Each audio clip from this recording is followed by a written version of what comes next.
ਉਹਦਾ ਸਤਿਕਾਰ ਨਹੀਂ ਕਰਾਂਗੇ ਤੇ ਅਸੀਂ ਸਿੱਖ ਕਿੱਥੇ ਗੁਰਸਿੱਖ ਪਿਆਰੇ। ਆਸਾ ਦੀ ਵਾਰ ਕਰਦੇ ਰਹੇ, ਜਿੰਨੀ ਕੁ ਬਾਣੀ ਉਚਾਰਦੇ ਰਹੇ,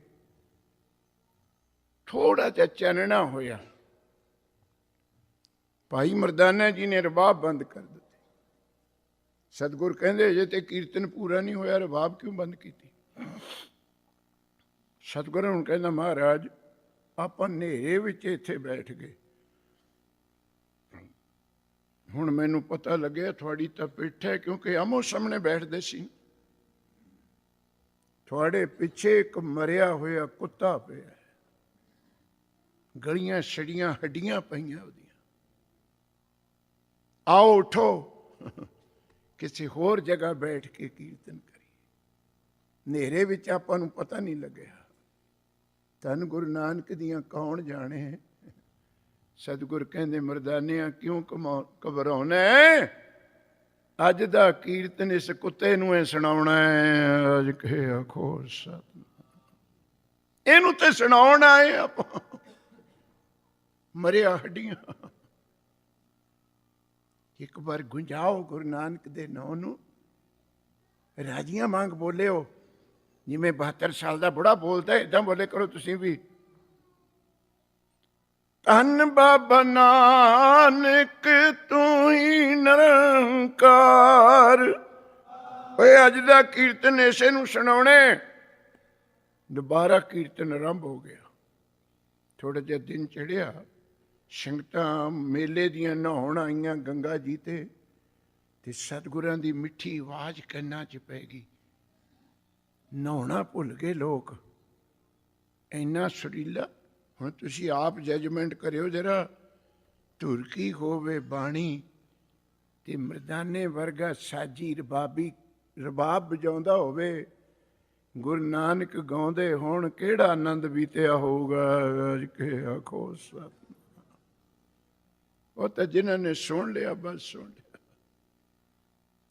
ਆ ਕੇ ਬੈਠਣ ਲੱਗੇ ਲੋਕ, ਭੀੜ ਹੋ ਗਈ। ਇਹਨੇ ਨੂੰ ਦਿਨ ਜੇ ਚੜੇ, ਬਨਾਰਸ ਕਾਂਸ਼ੀ ਦਾ ਸਭ ਤੋਂ ਵੱਡਾ ਵਿਦਵਾਨ ਮਹੰਤ ਮੰਡਲੇਸ਼ਵਰ ਪੰਡਿਤ ਚਤਰਦਾਸ ਮੁਖੀ ਐਡਾ ਵਿਦਵਾਨ ਸੀ, ਹਿੰਦੁਸਤਾਨ ਦੇ ਸਾਰੇ ਵਿਦਵਾਨ ਜਿੱਤ ਲਏ ਸੀ ਉਹਨੇ। ਤੇ ਹੰਕਾਰੀ ਸੀ, ਜਿਹੜਾ ਵਿਦਵਾਨ ਜਿੱਤ ਲਿਆ ਉਹ ਤੇ ਗ੍ਰੰਥ ਖੋਲ੍ਹਦਾ ਹੁੰਦਾ ਸੀ। ਉਹ ਵੀ ਨਹਾਉਣ ਆਇਆ, ਬੜੇ ਪਿੱਛੇ ਅੱਗੇ ਡੰਬਰ, ਜੈ ਜੈਕਾਰ ਹੁੰਦੀ ਆਵੇ। ਈਰਾਨ ਦੇ ਇੱਕ ਫਕੀਰ ਨੇ ਬੜੀ ਸੁੰਦਰ ਗੱਲ ਲਿਖੀ ਹੈ।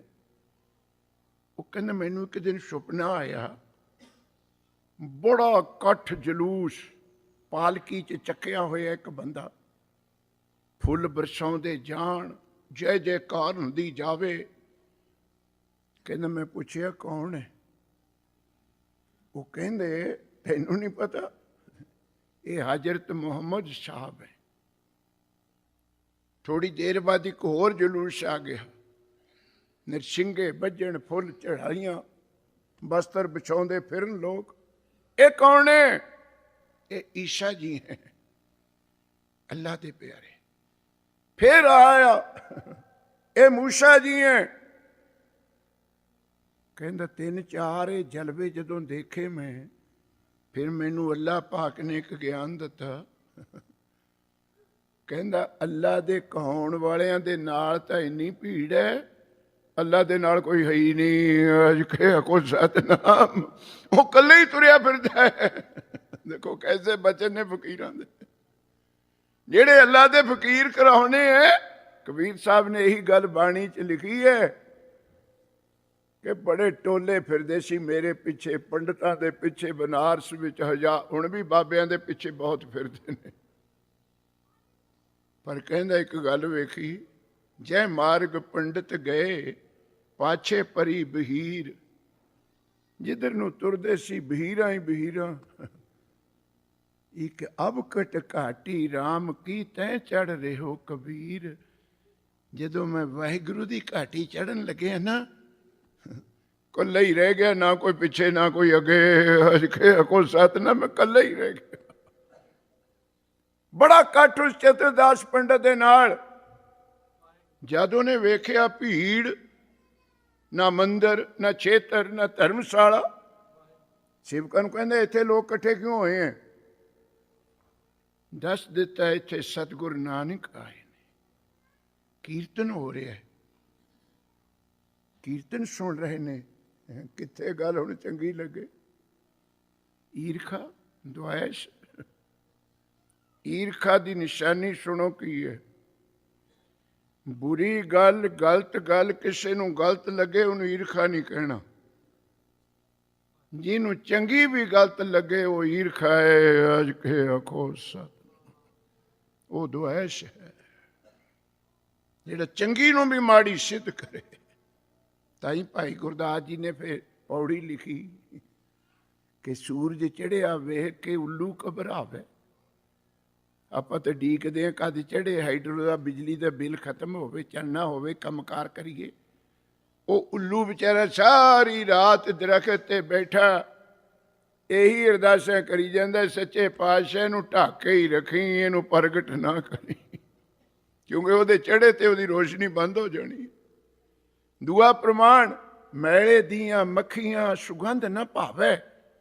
ਇਹ ਜਿਹੜੀਆਂ ਮੱਖੀਆਂ ਨੇ, ਕਦੇ ਤੁਸੀਂ ਮੱਖੀਆਂ ਫੁੱਲਾਂ ਤੇ ਬੈਠੀਆਂ ਨਹੀਂ ਵੇਖੀਆਂ ਹੋਣੀਆਂ?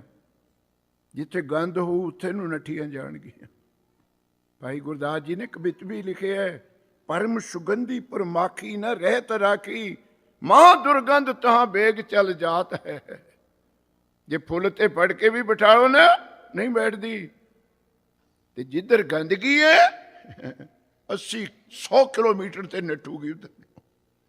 ਮੈਲੇ ਦੀਆਂ ਮੱਖੀਆਂ ਸੁਗੰਧ ਨਾ ਭਾਵੇ, ਤੇ ਕਉ ਕਫੂਰ ਨਾ ਚਖਈ, ਦੁਰਗੰਧ ਸੁਖਾਵੇ। ਕਫੂਰ ਭਾਈ ਦੋ ਸ਼ਬਦ ਨੇ, ਪੜ੍ਹੇ ਲਿਖੇ ਬੈਠੇ ਹੋ। ਜੇ ਉਰਦੂ ਵਿੱਚ ਕਫੂਰ ਲਿਖੀਏ ਉਹ ਹੁੰਦਾ ਮੁਸ਼ਕਫੂਰ। ਜੇ ਕਾਫੂਰ ਫਾਰਸੀ 'ਚ ਲਿਖ ਦੋ ਤਾਂ ਕਸਤੂਰੀ ਬਣ ਜਾਣੀ। ਭਾਸ਼ਾਵਾਂ ਦਾ ਫਰਕ ਹੈ। ਦਰਿਆਓ ਜਾਣਦੇ ਹੋ? ਦਰਿਆਓ, ਤੂੰ ਦਰਿਆਓ, ਦਰਿਆ ਤਾਂ ਸਤਲੁਜ ਹੈ, ਬਿਆਸ ਹੈ? ਨਹੀਂ ਨਹੀਂ। ਜੇ ਉਰਦੂ 'ਚ ਦਰਿਆ ਲਿਖੋਗੇ ਤਾਂ ਛੋਟੇ, ਜਿਵੇਂ ਆਪਣੀ ਚੱਲਦੇ ਨੇ। ਜੇ ਫਾਰਸੀ 'ਚ ਦਰਿਆ ਲਿਖ ਦੋ, ਦਰਿਆ ਦਾ ਅਰਥ ਸਮੁੰਦਰ ਹੋ ਜਾਣਾ ਹੈ। ਅਜ ਕੇ ਆਖੋ ਸਤਿਨਾਮ। ਤੂੰ ਦਰਿਆ, ਉੱਥੇ ਸਮੁੰਦਰ ਵਾਚਕ ਹੈ। ਕਉ ਕਫੂਰ ਨਾ ਚਖਈ। ਕਸਤੂਰੀ ਤੁਹਾਨੂੰ ਪਤਾ ਹੈ 2500 ਰੁਪਈਆ ਰੱਤੀ ਹੈ। 2500 ਰੁਪਈਆ ਰੱਤੀ। 8 ਰੱਤੀ ਦਾ ਹੁੰਦਾ ਇੱਕ ਮਾਸਾ, 20,000 ਦੀ ਹੋ ਗਈ ਇੱਕ ਮਾਸਾ। 12 ਮਾਸਿਆਂ ਦਾ ਹੁੰਦਾ ਤੋਲਾ। 2.5 ਲੱਖ ਦੀ ਇੱਕ ਤੋਲਾ ਕਸਤੂਰੀ ਮਿਲਦੀ ਹੈ। ਪਰ ਭਾਈ ਸਾਹਿਬ ਕਹਿੰਦੇ ਜੇ ਕਿਤੇ ਕਾਂ ਨੂੰ ਸੰਗਦੀ ਆ ਜਾਵੇ ਨਾ ਕਸਤੂਰੀ ਦੀ, ਕੈਲਗਰੀ ਛੱਡ ਕੇ ਡਮਿੰਟਣੇ ਖੜੂਗਾ ਜਾ ਕੇ ਖੁਦ ਸਤਨਾਮ। ਇਹ ਆ ਉਹਨੂੰ ਕਸਤੂਰੀ ਦੀ ਸੁਗੰਧੀ ਆਈ ਨਹੀਂ, ਆ ਪਿੰਡ ਛੱਡਿਆ ਨਹੀਂ। ਹੁਣ ਮੈਂ ਆਪਣੀ ਗੱਲ ਕਰਾਂ ਕਿ ਤੁਹਾਨੂੰ ਵਿੱਚ ਮਿਲਾਂਗਾ। ਉੱਲੂ ਨੂੰ ਸੂਰਜ ਚੰਗਾ ਨਹੀਂ ਲੱਗਦਾ, ਮੱਖੀਆਂ ਨੂੰ ਫੁੱਲ ਚੰਗੇ ਨਹੀਂ ਲੱਗਦੇ, ਕਉ ਨੂੰ ਕਸਤੂਰੀ ਚੰਗੀ ਨਹੀਂ ਲੱਗਦੀ। ਤਿਵੇਂ ਮਨਮੁਖ ਦੋਖੀ ਨਿੰਦਕਾਂ ਸਤ ਸੰਗ ਨਾ ਪਾਵੇ। ਭਾਈ ਸਾਹਿਬ ਭਾਈ ਗੁਰਦਾਸ ਜੀ, ਇਸ ਤਰ੍ਹਾਂ ਮਨਮੁਖਾਂ ਨੂੰ ਸਤ ਸੰਗਤ ਚੰਗੀ ਨਹੀਂ ਲੱਗਦੀ, ਗੁਰੂ ਘਰ ਚੰਗਾ ਨਹੀਂ ਲੱਗਦਾ। ਤਾਂ ਪ੍ਰੇਮੀਓ, ਤੂੰ ਧੰਨ ਭਾਗ ਸਮਝ ਗੁਰੂ ਨਾਨਕ ਆਏ ਨੇ ਚਰਨ ਫੜ। ਈਰਖਾ ਮੇਰੇ ਪੁੱਛੇ ਤੇ ਬਿਨਾ। ਕੱਲ ਦਾ ਮੁੰਡਾ ਛੋਟੀ ਉਮਰ ਸੀ, ਪਹਿਲੀ ਉਦਾਸੀ 'ਚ ਇਹ ਉਪਦੇਸ਼ ਕਰਦਾ ਫਿਰਦਾ, ਕਦੇ ਪੜ੍ਹਿਆ ਨਹੀਂ, ਵੇਦ ਨਹੀਂ ਪੜ੍ਹਿਆ, ਸ਼ਾਸਤਰ ਨਹੀਂ ਪੜ੍ਹਿਆ। ਇਹਨੂੰ ਕੀ ਹੱਕ ਹੈ ਉਪਦੇਸ਼ ਕਰਨ ਦਾ? ਹਉਮੈ ਵਿੱਚ ਗਿਆ। ਚਲੋ ਜਾ ਕੇ ਚਰਚਾ ਕਰੀਏ ਗੁਰੂ ਨਾਨਕ ਦੇ ਨਾਲ। ਗਿਆ ਬੜਾ ਅੱਗ ਬਬੂਲਾ ਹੋ ਕੇ ਚਤਰਦਾਸ ਪੰਡਤ, ਕਿਉਂਕਿ ਜਿੱਤਣ ਵਾਲਾ ਸੀ। ਜਿਉਂ ਜਿਉਂ ਦਰਸ਼ਨ ਹੋਣ, ਬਾਣੀ ਦੀਆਂ ਧੁਨਾਂ ਕੰਨਾਂ ਵਿੱਚ ਪੈਣ, ਕੁਝ ਪਾਰਾ ਡਾਊਨ ਹੁੰਦਾ ਜਾਵੇ। ਸੁਖਮਨੀ ਸਾਹਿਬ ਪੜ੍ਹਨ ਲੱਗ ਜਾਓ, ਬਲੱਡ ਪ੍ਰੈਸ਼ਰ ਡਾਊਨ ਹੁੰਦਾ ਚਲੇ ਜਾਊਗਾ। ਬਾਣੀ ਵਿੱਚ ਸ਼ਕਤੀ ਹੈ। ਇੱਕ ਤੁਹਾਨੂੰ ਹੋਰ ਜਿਹੜੀ ਤੁਹਾਡੀ ਪ੍ਰੋਬਲਮ ਹੈ ਕਿ ਸਿਮਰਨ ਕਰਦਿਆਂ ਨੂੰ ਨੀਂਦ ਆਉਂਦੀ ਹੈ। ਨਾ ਨਾ ਨਾ, ਉਸੇ ਚੀਜ਼ ਖਾਤਰ ਤਾਂ ਸਿਮਰਨ ਕਰਨਾ। ਉਹ ਨੀਂਦ ਨਹੀਂ ਹੁੰਦੀ, ਉਹ ਟਿਕਾ ਹੁੰਦਾ। ਉਹਨੂੰ ਸਾਂਭੋ, ਹੋਲਡ ਕਰੋ ਉਹਨੂੰ। ਬਸ ਉਹ ਜਿਹੜੇ ਪਲ ਪਲ ਨੀਂਦ ਦੇ ਝੋਂਕੇ ਹੋਣਗੇ ਨਾ, ਉਹੀ ਜੁੜ ਜੁੜ ਕੇ ਸਮਾਧੀ ਬਣੂਗੀ। ਅਜ ਕੇ ਆਖੋ ਸਤਿਨਾਮ। ਇਹ ਸਿਮਰਨ ਦੀ ਅਵਸਥਾ ਨੇ। ਪਰ ਈਰਖਾ ਦੇ ਜਲਿਆ ਹੋਇਆ ਅੰਦਰੋਂ ਕਿਉਂ ਆ ਗਿਆ ਇਹ? ਗਿਆ ਫਿਰ ਜਿਹੜਾ ਈਰਖਾਵਾਦੀ ਬੰਦਾ ਹੁੰਦਾ ਨਾ, ਉਹਦੀਆਂ ਦੋ ਬਿਰਤੀਆਂ ਲਿਖੀਆਂ ਦੋ ਸ਼ਾਸਤਰ ਵਿੱਚ, ਇੱਕ ਕੀੜੀ ਬਿਰਤੀ, ਇੱਕ ਰਸਨਾ ਬਿਰਤੀ। ਇਹ ਦੋ ਬਿਰਤੀਆਂ ਸਾਡੀਆਂ ਈਰਖਾਵਾਦੀ ਦੀਆਂ। ਰਸਨਾ ਲੈ ਲਓ, ਜੀਭ ਹੈਗੀ ਨਾ ਆਪਣੇ। ਕੋਈ ਇੱਕ ਦੰਦ ਥੋੜਾ ਖਰਾਬ ਹੋ ਜਾਵੇ ਨਾ, ਫਿਰ BDS ਡਾਕਟਰ ਤੇ ਕਢਾਏ ਆਉਂਗੇ ਜੜ। ਇਹ ਸਾਡੀ ਜੀਭ ਐਨੀ ਭਲੀ ਮਾਨਸ ਹੈ ਨਾ, ਜਿੱਥੋਂ ਤੁਸੀਂ ਦੰਦ ਪਟਾਇਆ ਉੱਥੇ ਹੀ ਘਸੂਗੀ। ਤੁਸੀਂ ਸੁੱਤੇ ਪਏ ਹੋਗੇ, ਇਹ ਉੱਥੇ ਖੜੀ ਹੋ ਜਿੱਥੋਂ ਖੂਨ ਨਿਕਲਦਾ। ਇਹਨੂੰ ਹੱਥ ਬੰਨ ਕੇ ਕਹੋ ਵੀ ਅਜੇ ਤਾਂ ਮੈਂ ਇੱਕੋ ਘਟਾਇਆ, 31 ਹੈਗੇ ਤੂੰ ਉਹਨਾਂ ਨੂੰ ਮਿਲਦਾ। ਨਾ ਨਾ ਨਾ, ਚੰਗਿਆਂ ਨੂੰ ਨਹੀਂ ਮਿਲੂਗੀ। ਜਿੱਥੋਂ ਪੀਕ ਨਿਕਲਦੀ ਉੱਥੇ ਘਸੂਗੀ। ਹਸੋ ਨਾ, ਆਪਣੇ ਆਪ ਵੀ ਸੁਭਾਅ ਹੀ ਹੈ। ਗਲਤ ਚੀਜ਼ ਪਕੜਾਂਗੇ, ਚੰਗੀ ਨਹੀਂ ਫੜਨੀ। ਅਜ ਕੇ ਕੋਈ ਸਤਨਾਮ। ਇਹ ਰਸਨਾ ਬਿਰਤੀ ਹੈ ਸ਼ਾਸਤਰ ਵਿੱਚ। ਕੀਟੀ ਬਿਰਤੀ ਪਤਾ ਕੀ ਹੁੰਦੀ ਹੈ? ਇੱਥੇ ਤਾਂ ਹੈ ਨਹੀਂ, ਵਿਚਾਰੀਆਂ ਬਰਫ਼ ਤੇ ਡਰਦੀਆਂ। ਪੰਜਾਬ 'ਚ ਬਹੁਤ ਹੈ। ਉੱਥੇ ਜਲੰਧਰ 10 ਕਰੋੜ 20 ਕਰੋੜ ਦੀ ਕੋਠੀ ਬਣਾ ਲਿਓ, ਮਾਰਬਲ ਲਾ ਲਿਓ, ਮਕੜਾਣੇ ਦਾ ਸਾਗਵਾਨ ਲਾ ਲਿਓ, ਕਾਟਨ ਲਾ ਲਿਓ, ਗਰਿੱਲਾਂ ਲਾ ਲਿਓ। ਜਿਹੜੀ ਕੀੜੀ ਹੁੰਦੀ ਹੈ ਨਾ, ਉਹ ਕਿਵੇਂ ਦਰਵਾਜ਼ੇ ਥਈ ਅੰਦਰ ਨਹੀਂ ਜਾਣਾ, ਆਪਣੀ ਨਵੀਂ ਖੱਡ ਪਟੂਗੀ। ਉਹਨੂੰ ਕਹੋ ਇੰਨਾ ਸੋਹਣਾ ਦਰਵਾਜ਼ਾ, ਤੂੰ ਲੰਘ ਜਾ। ਨਾ ਨਾ ਨਾ, ਨਵਾਂ ਸੁਰਾਖ ਪਟੂਗੀ। ਜਿਹੜਾ ਈਰਖਾਵਾਦੀ ਬੰਦਾ ਹੁੰਦਾ ਨਾ, ਉਹ ਵੀ ਸੁਰਾਖ ਟੋਲਦਾ ਹੁੰਦਾ ਹੈ। ਅਜ ਕੇ ਆਖੋ ਸਤਿਨਾਮ। ਨਵੀਂ ਖੱਡ ਪੜਦਾ ਹੁੰਦਾ ਨੁਕਤਾ ਚੀਨੀ ਕਰਨ ਨੂੰ। ਇਹਨੂੰ ਕੁੱਤਾ ਮਰਿਆ ਦੇ ਗਿਆ ਤੇ ਬੜਾ ਔਖਾ ਹੋ ਕੇ ਗੁਰੂ ਨਾਨਕ ਦੇਵ ਜੀ ਨੂੰ ਬੋਲਿਆ, ਤੁਸੀਂ ਅਵਤਾਰ ਪੀਰ ਪਕੰਬਰ ਕਹਾਉਂਦੇ ਹੋ, ਤੁਹਾਨੂੰ ਇਹ ਵੀ ਨਹੀਂ ਪਤਾ ਕਿੱਥੇ ਭਜਨ ਕਰੀਦਾ, ਕਿੱਥੇ ਬਾਣੀ ਪੜ੍ਹਦੀ ਹੈ? ਕੋਲ ਮਰਿਆ ਕੁੱਤਾ ਪਿਆ, ਤੁਸੀਂ ਕੀਰਤਨ ਕਰ ਰਹੇ ਹੋ। ਤੁਹਾਨੂੰ ਗੁਰੂ ਨਾਨਕ ਪਾਤਸ਼ਾਹ ਦੀ ਨਿਮਰਤਾ। ਆਓ ਪੰਡਿਤ ਜੀ, ਤੁਸੀਂ ਵਿਦਵਾਨ ਹੋ, ਬੈਠੋ, ਆਪਾਂ ਵਿਚਾਰ ਕਰ ਲੈਣੇ। ਕਹਿੰਦਾ ਮੈਂ ਇੱਥੇ ਬੈਠਾ ਮਰੇ ਹੋਏ ਕੁੱਤੇ ਦੇ ਕੋਲ? ਸਤਿਗੁਰੂ ਨਾਨਕ ਕਹਿੰਦੇ, ਪੰਡਿਤ ਜੀ, ਜਿਉਂਦੇ ਕੁੱਤੇ ਦਾ ਖਤਰਾ ਹੁੰਦਾ, ਮਰੇ ਦਾ ਕੋਈ ਖਤਰਾ ਨਹੀਂ। ਕੋਈ ਸਤਨਾਮ। ਇਹ ਤੇ ਮਰਿਆ ਪਿਆ, ਨਾ ਭੌਂਕੇ ਨਾ ਵੱਢੇ, ਜਿਉਂਦੇ ਤੋਂ ਬਾਅਦ ਉੱਥੇ ਫਿਰ ਸ਼ਬਦ ਪਤਾ। ਕਹਿੰਦੇ ਤੇ ਪਰੇ ਪਿਆ, ਮਰਿਆ ਪਿਆ। ਉਹ ਪੰਡਤਾ, ਇੱਕ ਕੁੱਤਾ ਤੇਰੇ ਅੰਦਰ ਭੌਂਕ ਰਿਹਾ। ਲੱਭ ਕੁੱਤਾ, ਲੋਭ ਦਾ ਕੁੱਤਾ 24 ਘੰਟੇ ਭੌਂਕੀ ਜਾਂਦਾ। ਉਹ ਤੋਂ ਬਚ। ਤੇ ਕਹਿੰਦਾ ਇਹ ਮੁਰਦਾਰਾਂ ਕੋਲ ਨੀਚ ਬੈਠਦੇ ਹੁੰਨੇ, ਤੁਸੀਂ ਬੇਦੀ ਕੁਲ ਦੇ ਅਵਤਾਰ ਬੈਠੇ ਹੋ। ਮਹਾਰਾਜ ਕਹਿੰਦੇ ਕੋਈ ਨਹੀਂ, ਇਹ ਵੀ ਫਿਕਰ ਨਹੀਂ। ਲੱਭ ਕੁੱਤਾ ਕੂੜ ਚੂੜਾ, ਜਿਹੜਾ ਤੇਰੇ ਅੰਦਰ ਝੂਠ ਹੈ ਨਾ, ਉਹ ਨੀਚੇ ਬੈਠਾ ਹੈ। ਉਹਦੇ ਵਰਗਾ ਨੀਚ ਲੱਭਣਾ ਹੀ ਕੋਈ। ਫਿਰ ਤੂੰ ਇਹਨੂੰ ਮੁਰਦਾ ਕਹਿੰਦੇ, ਮੁਰਦਾਰ ਕੁੱਤੇ ਨੂੰ? ਸਤਿਗੁਰ ਕਹਿੰਦੇ ਤਾਂ ਪਰੇ ਪਏ, ਅਸੀਂ ਤਾਂ ਹੱਥ ਵੀ ਨਹੀਂ ਲਾਇਆ। ਤੂੰ ਬਚ, ਤੂੰ ਮੁਰਦਾਰ ਨਿਤ ਖਾਨਾ ਹੈ। ਅਜ ਕੇ ਆਖੋ ਸਤਿਨਾਮ।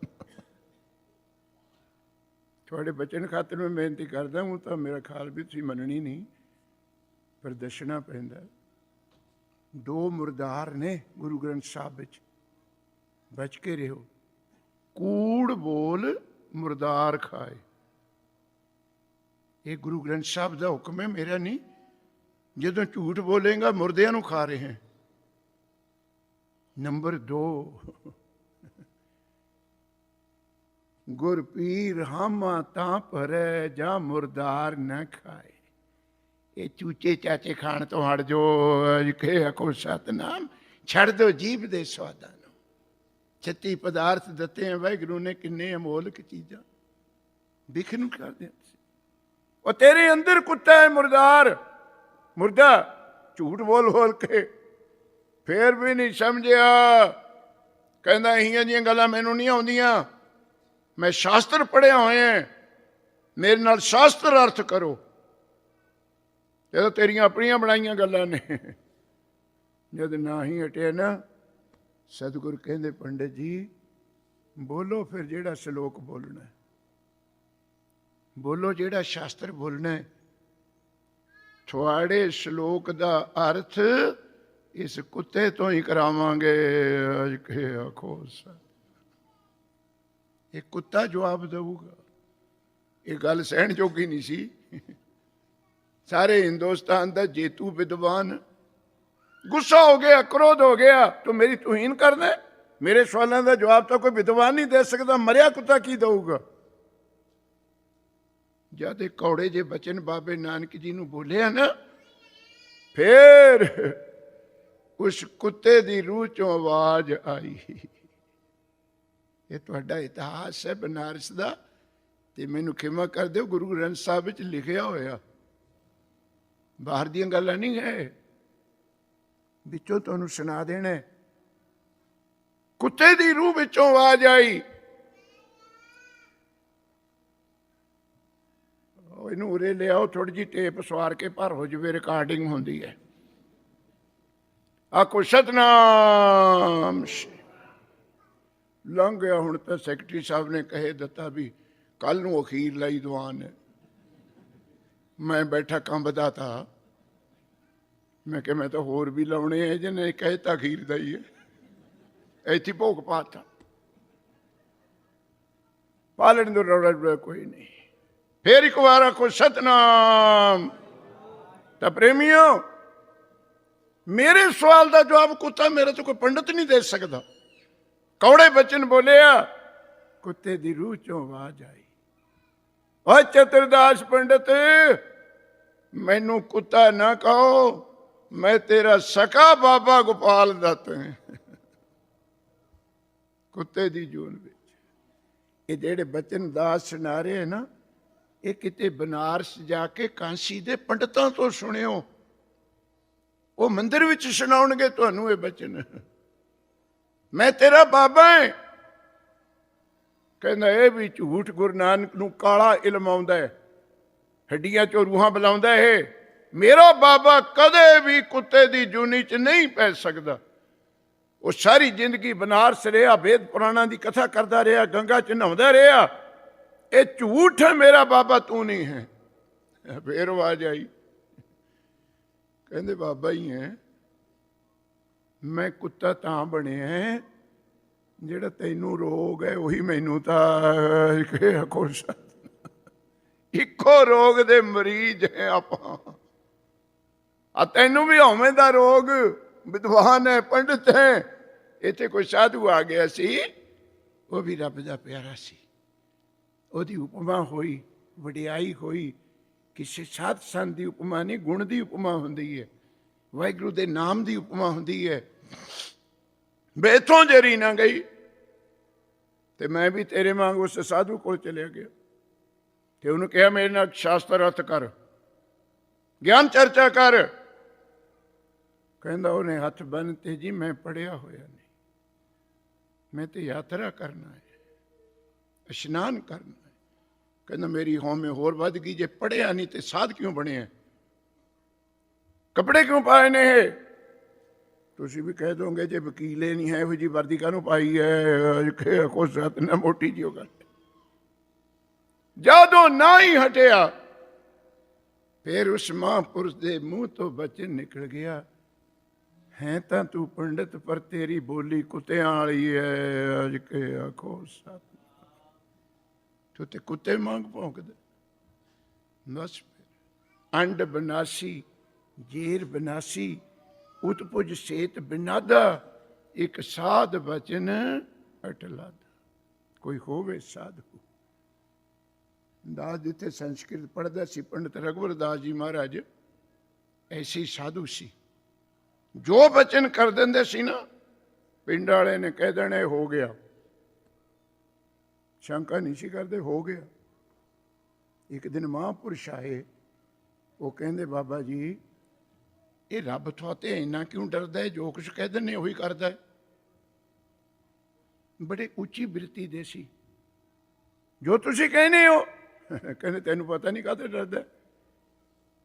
ਕਹਿੰਦੇ ਰੱਬ ਬੈਠਾ ਮੇਰੀ ਜੀਭ ਤੇ, ਪ੍ਰਭ ਜੀ ਵਸੈ ਸਾਧਕੀ ਰਸਨਾ। ਉਹ ਮੇਰੀ ਜੀਭ ਤੇ ਬੈਠਾ ਹੈ। ਡਰਦਾ ਤਾਂ ਹੈ ਕਿਤੇ ਸਾਧ ਦੰਦਾਂ ਹੇਠ ਨਾ ਚੱਬ ਦਵੇ। ਕੋ ਸਤਨਾਮ। ਹੁਣ ਤੇਰੀ ਜਿਹੜੀ ਜੀਭ ਤੇ ਚੀਜ਼ ਪਈ ਹੈ, ਜਦ ਮਰਜੀ ਕੜਾਕਾ ਵਜਾ ਦੋ ਉਹਦਾ। ਪ੍ਰਭ ਜੀ ਵਸੈ ਉਹ ਵਸਦਾ ਮੇਰਾ ਵਾਹਿਗੁਰੂ ਸਾਧੂ ਦੀ ਰਸਨਾ ਉਤੇ।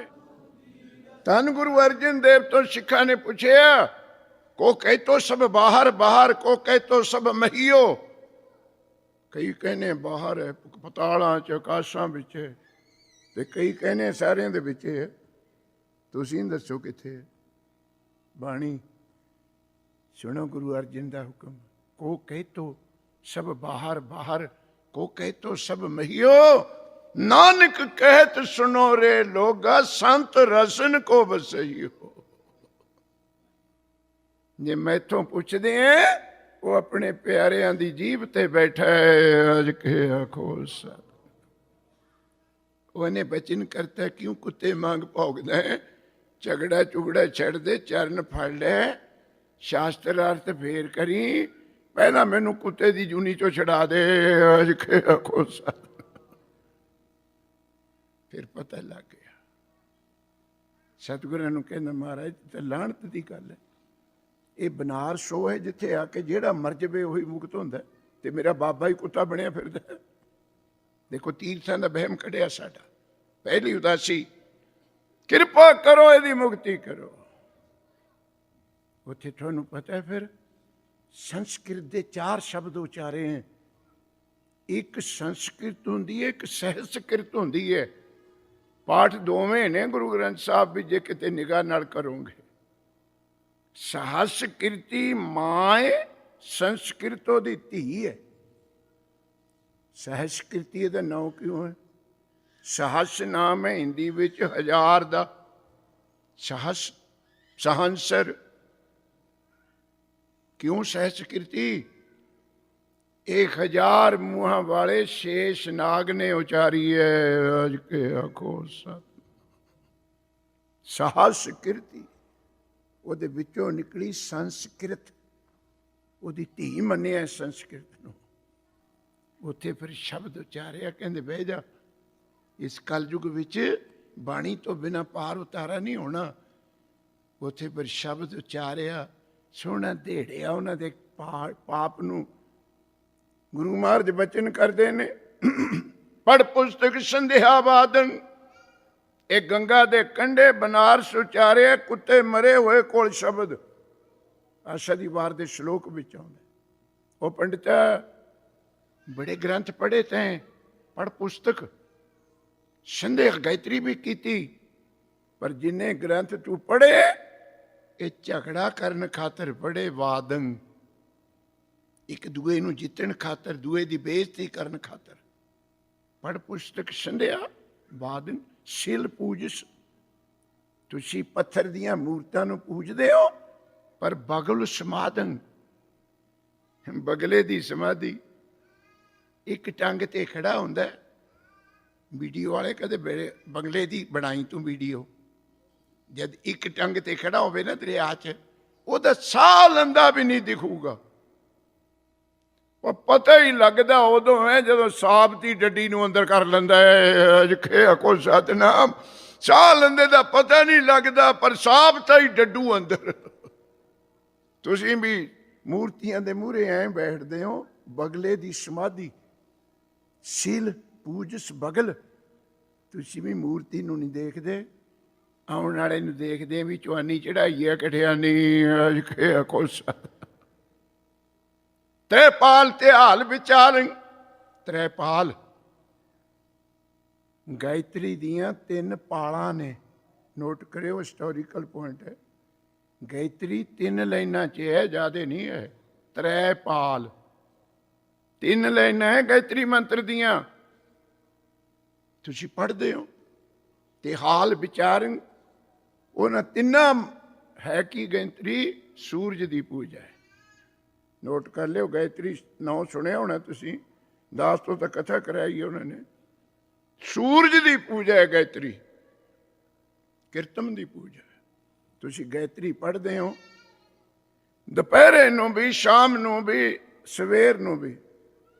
ਤ੍ਰੈਪਾਲ ਤੇ ਹਾਲ ਵਿਚਾਰਨ, ਗਲ ਮਾਲਾ ਤਿਲਕ ਲਿਲਾਟਨ, ਗਲ ਵਿੱਚ ਮਾਲਾ ਰੁਦਰਾਖ ਦੀਆਂ, ਮੱਥੇ ਤੇ ਤਿਲਕ ਤੁਲਕ ਲੱਗੇ ਹੋਏ ਨੇ। ਗਲ ਮਾਲਾ ਤਿਲਕ ਲਿਲਾਟਨ, ਦੋ ਧੋਤੀ ਬਸਤਰ ਕਪਾਟਨ। ਇੱਕ ਧੋਤੀ ਲਾਉਂਦਾ ਪੰਡਤ, ਇੱਕ ਬਸਤਰ ਕੋਲ ਰੱਖਦਾ। ਕੋਈ ਐਸਾ ਮੰਤਰ ਵੀ ਆਉਂਦਾ ਜਿਹਨੂੰ ਨੰਗੇ ਸਿਰ ਨਹੀਂ ਪੜ੍ਹ ਸਕਦੇ ਹੋ, ਉਹਨੂੰ ਢੱਕ ਕੇ ਪੜ੍ਹਨਾ ਪੈਂਦਾ। ਦੋ ਧੋਤੀ ਬਸਤਰ, ਜੇ ਜਾਣਸ ਬ੍ਰਹਮੰ ਕਰਮ ਸਭ ਫੋਕਟ ਨਿਸ਼ਚੈ, ਇੱਕ ਤੁਕ ਵਿੱਚੋਂ ਸੁਣੋ ਹੁਣ। ਮੁਖ ਝੂਠ ਵਿਭੂਖਣ ਸਾਰੰ, ਇੱਥੇ ਪਤਾ ਲੱਗਦਾ ਬਾਬਾ ਕਿੰਨਾ ਸੱਚ ਬੋਲਦਾ ਸੀ। ਗਾਇਤਰੀ ਪੜ੍ਹਦੇ ਹੋ, ਸਮਾਧੀਆਂ ਲਾਉਂਦੇ ਹੋ, ਧੂਪ ਦੀਪ ਦਿੰਦੇ ਹੋ, ਤੇ ਜਿਹੜਾ ਤੁਸੀਂ ਪ੍ਰਚਾਰ ਕਰਦੇ ਹੋ ਨਾ, ਝੂਠ ਇੰਨਾ ਬੋਲਦੇ ਹੋ ਮੂੰਹ ਤੋਂ। ਮੁਖ ਝੂਠ ਵਿਭੂਖਣ ਸਿਉਨੇ ਦੇ ਗਹਿਣੇ, ਵਿਭੂਖਣ ਨਾਮ ਭੂਸ਼ਣ ਸਿਉਨੇ ਦੇ ਗਹਿਣੇ। ਸਾਰੰਗ, ਸਾਰ ਨਾਮ ਹੈ ਲੋਹੇ ਦਾ, ਬਾਣੀ ਵਿੱਚ ਸਾਰ ਜਿੱਥੇ ਆ ਜਾਵੇ ਲੋਹਾ। ਮਹਾਰਾਜ ਕਹਿੰਦੇ ਉਹ ਪੰਡਤਾ ਇੰਨਾ ਝੂਠ ਬੋਲਦਾ ਹੈ, ਲੋਹੇ ਦੇ ਗਹਿਣੇ ਬਣਾ ਕੇ ਸਿਉਨੇ ਦੇ ਭਾਅ ਵੇਚੀ ਜਾਂਦਾ ਹੈ। ਦੇਖੋ ਸੱਚਾਈ ਪ੍ਰਗਟ ਕਰਨੀ। ਜੇ ਜਾਣਸ ਬ੍ਰਹਮੰ ਕਰਮੰ, ਜੇ ਤੈਨੂੰ ਕਿਤੇ ਬ੍ਰਾਹਮਣ ਦੇ ਕਰਮ ਕਰਨੇ ਆ ਜਾਂਦੇ, ਤੂੰ ਖੁਦ ਵੀ ਮੰਨ ਜਾਂਦਾ ਹੈ ਫੋਕੇ ਨੇ ਕਰਮ ਜਿਹੜੇ ਤੂੰ ਕਰਦਾ। ਤੇ ਹੱਥ ਬੰਨੇ ਕਰਾਂ ਕੀ, ਕਹੋ ਨਾਨਕ ਨਿਸ਼ਚਿਓ ਤੇ ਆਵੇ। ਜਿਹੜਾ ਅਚਲ ਵਾਹਿਗੁਰੂ ਹੈ, ਮੂਰਤੀ ਕੱਲ ਹੈ ਨਹੀਂ ਸੀ, ਅੱਜ ਬਣੀ ਹੈ, ਕੱਲ ਨੂੰ ਨਹੀਂ ਹੋਵੇਗੀ। ਮੰਦਿਰ ਅੱਜ ਹੈਗਾ, ਕੱਲ ਨੂੰ ਨਹੀਂ ਹੋਵੇਗਾ। ਜੋ ਅਚਲ ਵਾਹਿਗੁਰੂ ਹੈ ਉਹਦਾ ਧਿਆਨ ਧਰ, ਪਰ ਉਹਦਾ ਧਿਆਨ ਧਰੇਗਾ ਕਿਵੇਂ? ਬਿਨ ਸਤਿਗੁਰ ਵਾਟ ਨਾ ਪਾਵੇ। ਥੋੜੇ ਜਿਹੇ ਧਿਆਨ ਦਿਓ। ਬਿਨ ਸਤਿਗੁਰ ਵਾਟ ਨਾ ਪਾਵੇ, ਬਿਨ ਸਤਿਗੁਰ ਵਾਟਨ ਪਾਵੇ। ਟਕਸਾਲ ਵਿੱਚ ਦੋਏ ਪਾਠ ਸ਼ੁੱਧ ਨੇ, ਚਾਹੇ ਵਾਟ ਕਰ ਲੋ ਚਾਹੇ ਵਾਟਨ ਕਰ ਲੋ। ਇਹ ਜਿਹੜਾ ਮਾਰਗ ਹੈ ਗੁਰੂ ਦੀ ਸ਼ਰਨ ਤੋਂ ਬਿਨਾਂ ਨਹੀਂ ਮਿਲਣਾ। ਪੰਡਤਾ ਗ੍ਰੰਥ ਜਿੰਨੇ ਮਰਜੀ ਪੜ੍ਹੀ, ਵਾਟ ਨਾਮ ਰਸਤੇ ਦਾ। ਵਾਟਨ, ਜੇ ਤੂੰ ਗੁਰੂ ਦੀ ਸ਼ਰਨ ਨਾ ਲਈ, 84 ਲੱਖ ਜੂਨੀਆਂ ਦੇ ਰਾਹਾਂ ਵਿੱਚ ਘੁੰਮਦਾ ਰਵੇਂਗਾ। ਅਜ ਕੇ ਆਖੋ ਸਤ ਵਾਟਨ ਪਾਵੇ, 84 ਲੱਖ ਜੂਨੀ ਦੇ ਰਾਹ। ਇਹ ਸ਼ਬਦ ਉੱਥੇ ਉਚਾਰਿਆ ਤੇ ਉਚਾਰਿਆ, ਫੁੱਲਾਂ ਦੀ ਵਰਖਾ ਹੋ ਗਈ ਉੱਪਰੋਂ, ਜੈ ਜੈਕਾਰ ਹੋ ਗਈ। ਉਸ ਕੁੱਤੇ ਦੀ ਰੂਹ ਨੂੰ ਵਿਵਾਨ ਲੈਣ ਆ ਗਏ ਵਿਕੁੰਠ ਵਿੱਚ। ਫਿਰ ਉਹ ਸ਼ਬਦ ਲਿਖ ਕੇ ਰੱਖਿਆ ਉਸ ਪੰਡਤ ਨੇ, ਲਿਖ ਕੇ 2 ਮਿੰਟ ਵਿੱਚ ਉਸ ਪੰਡਤ ਦੀ ਪੋਤਰਾ ਔਲਾਦ, ਪੰਡਿਤ ਕ੍ਰਿਸ਼ਨ ਚੰਦ, ਪੰਡਿਤ ਲਾਲ ਚੰਦ, ਇਹਦੇ ਪੋਤਰੇ ਸੀ ਚਤਰਦਾਸ ਦੇ। ਉਹੀ ਮਹਾਰਾਜ ਦਾ ਸ਼ਬਦ ਸਤਿਕਾਰ ਨਾਲ ਰੱਖਿਆ। ਬੜੇ ਗ੍ਰੰਥ ਪੜ੍ਹੇ ਉਹਨਾਂ ਨੇ, ਸ਼ਾਂਤੀ ਨਹੀਂ ਆਈ। ਫਿਰ 40-50 ਪੰਡਤਾਂ ਨੂੰ ਲੈ ਕੇ ਕ੍ਰਿਸ਼ਨ ਲਾਲ ਤੇ ਲਾਲ ਚੰਦ ਚਤਰਦਾਸ ਦੇ ਪੋਤੇ ਸ੍ਰੀ ਅੰਮ੍ਰਿਤਸਰ ਗੁਰੂ ਅਰਜਨ ਦੇਵ ਦੇ ਦਰ ਤੇ ਆਏ। ਬੇਨਤੀ ਕੀਤੀ, ਸਤਿਗੁਰ ਤੁਹਾਡੇ ਵੱਡਿਆਂ ਨੇ ਸਾਡੇ ਬਾਪੂ ਬਾਬੇ ਨੂੰ ਕੁੱਤੇ ਦੀ ਜੂਨੀ ਵਿੱਚੋਂ ਤਾਰਿਆ, ਸਾਡੇ ਤੇ ਵੀ ਕਿਰਪਾ ਕਰ ਦੇ। ਗੁਰੂ ਅਰਜਨ ਕਹਿੰਦੇ ਕਿਵੇਂ ਤਾਰਿਆ? ਉਹ ਪਵਿੱਤਰ ਬੱਤਰਾ ਕਾਗਜ਼ ਮਹਾਰਾਜ ਨੂੰ ਦਰਸ਼ਨ ਕਰਾਏ ਤੇ ਸਤਿਗੁਰ ਪਾਤਸ਼ਾਹ ਨੇ ਸੀਸ ਤੇ ਰੱਖਿਆ। ਉਹਨਾਂ ਨੂੰ ਪੰਜਾਬੀ ਹਿੰਦੀ ਆਉਂਦੀ ਨਹੀਂ ਸੀ, ਨੋਟ ਕਰਿਓ। ਫਿਰ ਉਹਨਾਂ ਦੇ ਪਰਥਾਏ ਗੁਰੂ ਅਰਜਨ ਦੇਵ ਜੀ ਨੇ 3.5 ਪੱਤਰੇ ਸੰਸਕ੍ਰਿਤ ਦੇ ਉਚਾਰੇ। ਅਜ ਕੇ ਆਖੋ ਸਤ। ਕਤੰਚ ਮਾਤਾ ਕਤੰਚ ਪਿਤਾ ਕਤੰਚ ਬਨਤਾ ਬਿਨੋਦ ਸੁਤੇ। ਇਹ ਜਿੱਥੋਂ ਸੰਸਕ੍ਰਿਤ ਦੇ ਸ਼ੁਰੂ ਹੋਣੇ ਨਾ, ਇਹ ਬਨਾਰਸ ਤੋਂ ਆਏ ਪੰਡਤਾਂ ਦੇ ਪਰਥਾਏ ਉਚਾਰੇ। ਸ਼ਾਂਤੀ ਮਿਲੀ। ਸੋ ਤੁਹਾਨੂੰ ਬੇਨਤੀ ਹੈ, ਜੁੜ ਜੋ ਬਾਣੀ, ਜੁੜ ਜੋ ਬਾਣੀ, ਜੁੜ ਜੋ ਬਾਣੀ।